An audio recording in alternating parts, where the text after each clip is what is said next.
ಮೇಲಧಿಕಾರಿಗಳ ಕಿರುಕುಳದಿಂದ ಬೇಸತ್ತು ತಾಲೂಕು ಸಮಾಜ ಕಲ್ಯಾಣ ಇಲಾಖೆ ಸಹಾಯಕ ನಿರ್ದೇಶಕ ಮಲ್ಲಿಕಾರ್ಜುನ್ ಅವರು ತಮ್ಮ ಕಚೇರಿಯಲ್ಲಿ ಆತ್ಮಹತ್ಯೆ ಮಾಡಿಕೊಂಡ ಘಟನೆ ಶುಕ್ರವಾರ ರಾತ್ರಿ ನಡೆದಿದೆ. ಪಾವಗಡ ಪಟ್ಟಣದ ಆಪ್ ಬಂಡಿ ಪ್ರದೇಶದಲ್ಲಿರುವ ಸಮಾಜ ಕಲ್ಯಾಣ ಇಲಾಖೆ ಕಚೇರಿಯಲ್ಲಿ ನೇಣು ಬಿಗಿದುಕೊಂಡು ಅವರು ಆತ್ಮಹತ್ಯೆ ಮಾಡಿಕೊಂಡಿದ್ದಾರೆ. ಜಿಇ ಮಲ್ಲಿಕಾರ್ಜುನಯ್ಯ ಅವರು ಮೂಲತಃ ಪಾವಗಡ ತಾಲೂಕಿನ ಗುಂಡಾರ್ಲಹಳ್ಳಿಯವರು.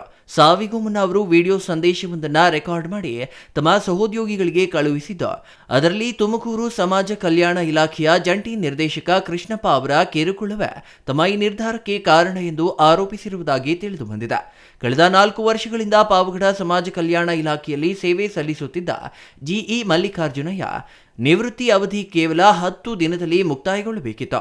ಇಂತಹ ಸಂದರ್ಭದಲ್ಲಿ ಸಂಭವಿಸಿದ ಈ ದುರ್ಘಟನೆ ಎಲ್ಲರಲ್ಲೂ ಆಘಾತ ಮೂಡಿಸಿದೆ. ಶುಕ್ರವಾರ ಸಂಜೆ 6 ಗಂಟೆ ಸುಮಾರಿಗೆ ಕಚೇರಿಯಲ್ಲಿದ್ದ ಸಿಬ್ಬಂದಿಯನ್ನ ಮಾತನಾಡಿಸಿ, ನಾನು ತುಮಕೂರಿಗೆ ಹೋಗ್ತೀನಿ, ಗಾಡಿ ಬರುತ್ತಿದೆ, ನೀನು ಹೋಗು, ಮನೆಗೆ ಕಾರು ಬಂದ ನಂತರ ನಾನು ಕರೆ ಮಾಡುತ್ತೀನಿ ಎಂದು ತಿಳಿಸಿದ್ದಾರೆ. ಆದಾಗ್ಯೂ ಇಲ್ಲೇ ಇರುತ್ತೇನೆ ಸರ್, ಪರವಾಗಿಲ್ಲ ಎಂದು ಸಿಬ್ಬಂದಿ ಪ್ರತಿಕ್ರಿಯಿಸಿದ್ರು. ಕೇಳದ ಮಲ್ಲಿಕಾರ್ಜುನಯ್ಯ ಅವರು ರಾತ್ರಿ 7 ರಿಂದ 8 ಗಂಟೆಯ ಒಳಗೆ ಈ ದುರ್ಘಟನೆಗೆ ತುತ್ತಾಗಿರುವ ಮಾಹಿತಿ ಲಭ್ಯವಾಗಿದೆ. ನಮ್ಮ ತಾಯಿ,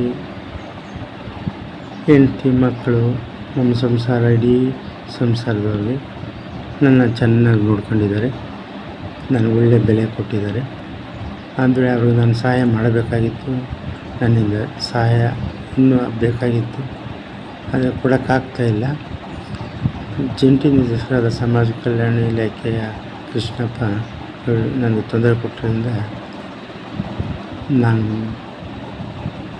ಈ ರೀತಿ ಆಗಿರ್ತಾನೆ. ಅವ್ರಿಗೆ ದೇವರೇ ಶಿಕ್ಷೆ ಕೊಡ್ತಾರೆ. ಕುಟುಂಬ ಅವನು ತರಲೇ ಇರೋದ್ರಿಂದ ಕುಟುಂಬದವರು ಅವನ ಮೇಲೆ ಏನು ಸೇರಿ ತೀರಿಸ್ಕೊಳ್ಳೋ ಅವಶ್ಯಕತೆ ಇಲ್ಲ. ದೇವರು ಕಾನೂನು ಶಿಕ್ಷೆ ಅವನಿಗೆ ಕೊಟ್ಟೇ ಕೊಡುತ್ತೆ. ಈ ಘಟನೆ ನಂತರ ಮಲ್ಲಿಕಾರ್ಜುನಯ್ಯ ಅವರ ತಾಯಿ ಮಗನ ಮುಂದೆ ಆಕ್ರಂದನ ವ್ಯಕ್ತಪಡಿಸಿರುವ ದೃಶ್ಯ ಎಲ್ಲರ ಮನಕಲುಕುವಂತಿದೆ. ಘಟನಾ ಸ್ಥಳಕ್ಕೆ ಪಾವಗಡ ಪೊಲೀಸ್ ಇನ್ಸ್ಪೆಕ್ಟರ್ ಸುರೇಶ್ ಮತ್ತು ಸಿಬ್ಬಂದಿ ಭೇಟಿ ನೀಡಿ ಪರಿಶೀಲನೆ ನಡೆಸಿದ್ದು, ಮುಂದಿನ ಕಾನೂನು ಕ್ರಮಗಳನ್ನು ಕೈಗೊಂಡಿದ್ದಾರೆ. ಮಲ್ಲಿಕಾರ್ಜುನಯ್ಯ ಅವರು ಸಾವಿಗೂ ಮುನ್ನ ನಮ್ಮ ತಾಯಿ, ಹೆಂಡತಿ, ಮಕ್ಕಳು ನನ್ನನ್ನು ತುಂಬಾ ಚೆನ್ನಾಗಿ ನೋಡಿಕೊಂಡಿದ್ದಾರೆ. ಅವರಿಗೆ ನಾನು ಇನ್ನೂ ಸಹಾಯ ಮಾಡಬೇಕಿತ್ತು, ಆದರೆ ಅದು ಸಾಧ್ಯವಾಗ್ತಿಲ್ಲ.